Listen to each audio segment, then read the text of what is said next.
Britain's Foreign Secretary, Boris Johnson, was expected to argue on Wednesday that Britain's looming departure from the European Union provides grounds not for fear but hope, and to warn critics that efforts to reverse the process would be a disastrous mistake.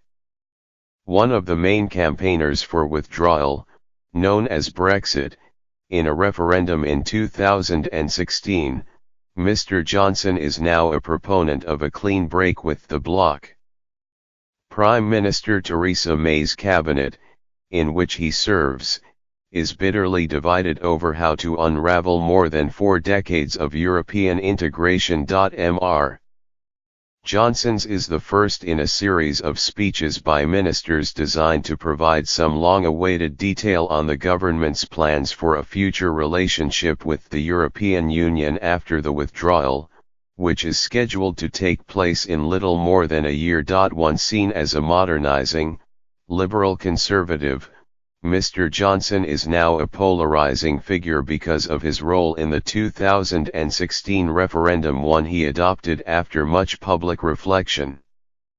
His intervention at this point is being watched closely by his friends and political enemies, because he is still seen by some as a potential successor to Mrs. May. Extracts of the speech, released before it was delivered, reflected the debate within Britain, where concerns at the lack of progress over Brexit negotiations have intensified in recent weeks. I fear that some people are becoming ever more determined to stop Brexit, to reverse the referendum vote of June 23, 2016, and to frustrate the will of the people.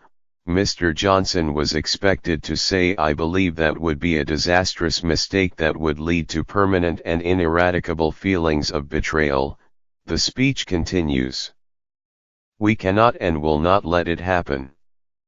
In more conciliatory language, Mr. Johnson was expected to try to reassure those who have continuing or growing doubts about the policy that Brexit is not grounds for fear but hope.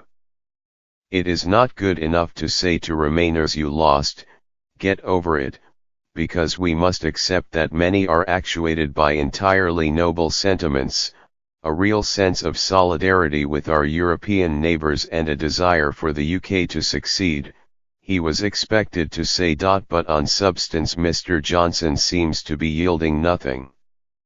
Writing in the Sun newspaper, he pushed back against those, including some fellow Conservative lawmakers and members of the cabinet, who want to remain close to European Union's customs union and single market after Brexit. To those who worry about coming out of the customs union or the single market, please bear in mind that the economic benefits of membership are nothing like as conspicuous or irrefutable as is sometimes claimed.